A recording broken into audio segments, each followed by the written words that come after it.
안녕하십니까, 홍철기입니다. 오늘은 2023년 12월 16일이고 오전 뉴스 시작하겠습니다.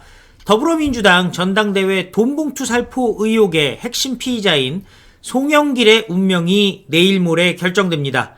송영길을 꼭 잡아넣겠다는 검찰은 각오를 단단히 하고 송영길의 감방행 결정을 기대할 전망인데요.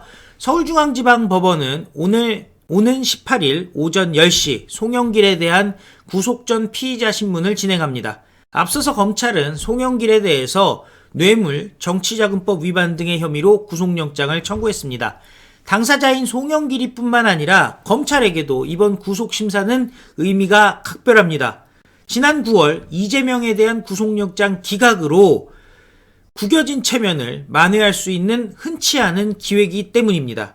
당시 검찰은 헌정사상 최초로 현직 제1야당의 대표에 대한 구속을 시도했습니다.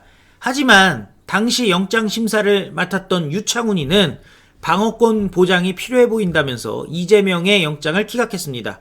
더 황당한 것은 위증교사에 대해서는 혐의가 소명됐다라고 적시했음에도 불구하고 영장을 기각하는 앞뒤 안 맞는 결정, 그리고 정치인이라 당대표라 증거인멸에 우려가 없다는 황당하기 짝이 없는 정치적 결정에 많은 국민들은 분노했습니다. 맹렬한 기세로 수사를 펼치던 검찰은 이 황당한 반응을 보일 수밖에 없었고요. 그리고 수사를 대변했던 한동훈 장관에 대해 민주당은 한동훈 장관을 탄핵하겠다라는 황당한 주장을 여기저기 퍼뜨리기 시작했습니다. 검사 탄핵안까지 통과시켰죠. 검찰에 대해 복수를 하려는 듯 압박 수위를 높였습니다. 그리고 검찰은 이재명을 불구속 상태로 재판에 넘겼지만 실제 유죄 확정 판결 결과를 받아들이려면은 총선은 지나야지 된다라는 예측이 대부분입니다. 이런 상황에서 송영길에 대한 구속은 검찰이 체면을 살리고 현재 진행 중인 야권 비리 수사의 동력을 회복하는 전환점이 될 수 있다는 거죠. 반대로 또다시 영장이 기각되면 검찰 수사에 대한 불신 여론이 번지고, 그리고 민주당이 이원석 검찰총장에 대한 탄핵을 또 불지필 수도 있다는 겁니다.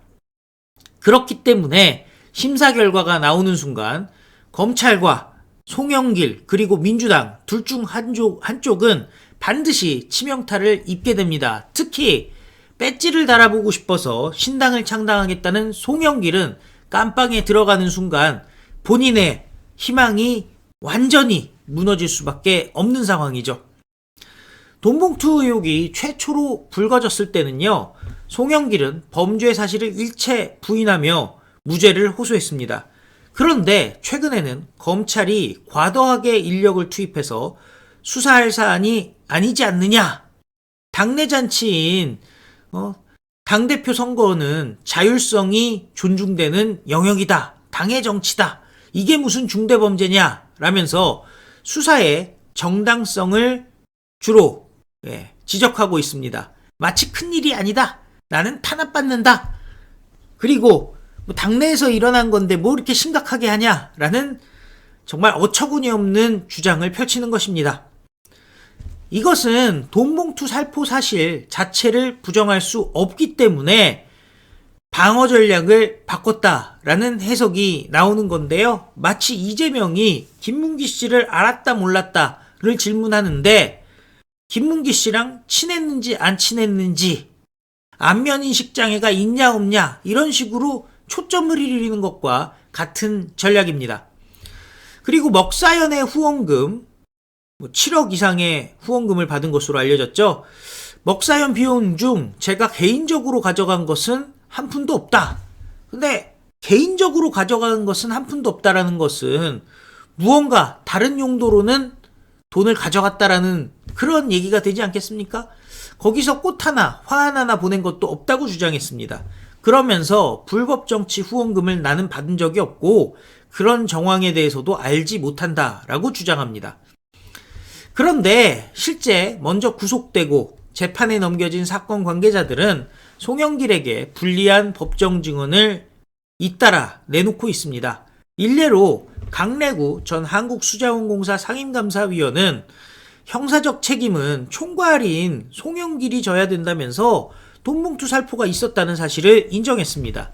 그리고 소위 스폰서죠. 돈봉투 자금의 조달책으로 지목된 한 사업가는 경성캠프 해단식 당시 송영길이 여러 가지로 도와줘서 고맙다라고 말했다고 증언했습니다. 송영길도 돈봉투 조성 과정의 전반을 파악하고 있었음을 뒷받침할 강력한 진술입니다.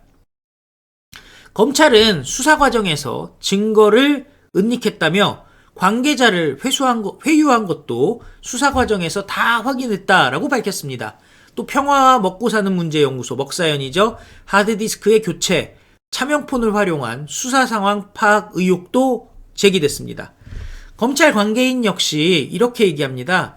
자신의 정치적 지위를 이용해서 거액의 불법 정치 자금을 수수하고 선거인 매수에 활용한 중대 범죄라며 이런 혐의에 대해서는 검찰이 촘촘하게 다 확인을 했다고 수사 성과에 자신감을 내비쳤습니다. 그런데 뜻밖의 변수가 하나 있죠. 바로 유창훈이 이재명의 구속영장을 기각했던 바로 그 영장 전담 부장판사라는 겁니다. 이번 송영길에 대한 구속 심사도 유창훈이 맡게 된 겁니다. 검찰 관계자는 법적 절차에 따라 심사가 이루어질 것으로 생각한다 라고 의연하게 말하고 있지만 내심 9월에 황당한 악몽을 떨쳐내기는 쉽지 않다라는 얘기도 돌고 있습니다. 앞서서 유창훈은 이재명의 구속영장을 기각하면서 정당의 현직 대표로서 공적 감시와 비판의 대상인 점을 감안할 때 증거인멸에 염려가 있다고 단정하기 어렵다라고 무리한 기각 이유를 설명했습니다. 자, 그런데요. 가능하면은 유창훈을 피해가야 될 것 같은데 사실 검찰이 의도적으로 유창훈 판사를 선택했다고 합니다. 서정욱 변호사의 주장에 따르면 이재명의 영장을 기각한 유창훈이가 이번에도 영장을 기각하기란 쉽지 않을 것이라고 검찰이 판단했다는 겁니다. 이번에도 또 기각을 하면 유창훈에게 정치판사라는 비난이 쏟아질 것이라는 부담이 작용할 것을 고려했다는 거죠. 그리고 유창훈이가 강래구와 박용수에 대해 영장을 발부했다는 점이랍니다. 권한과 책임은 비례하기 때문에 참모에게 영장을 발부한 유창훈이 송영길의 영장을 기각하지 않을 것으로 검찰이 판단했다는 건데요. 그리고 마지막으로 유창훈이 영장을 기각할 경우 검찰은 그냥 고민 없이 영장을 재청구하면 된다는 겁니다. 현직 당대표, 현직 국회의원에게는 영장을 재청구하는 것이 부담이 되지만 전직 당대표에게는 영장 재청구가 당연하다는 거겠죠. 유창훈이 기각을 하게 되면 다른 부장판사가 다시 담당하게 되어 있기 때문에 검찰이 그 점을 노린다는 것입니다. 검찰은 수사를 담당했던 검사들로 이번에 송영길을 꼭 집어넣겠다라는 의지를 보여주고 있고요. 송영길은 미꾸라지처럼 빠져나가겠다라는 생각으로 본인의 친형 송영천 변호사를 변호인단으로 참여시킬 예정입니다. 과연 영길이는 빵에 들어갈까요? 그렇지 않을까요? 제가 봤을 때 저희 시청자 여러분께서 원기왕성하게 송영길 구속을 외쳐주신다면은 송영길 100% 확률로 구속될 것이라 굳게 믿습니다. 다 같이 한번 외쳐보겠습니다. 송영길 구속! 감사합니다. 안녕히 계십시오. 좋아요, 구독 큰 도움이 됩니다.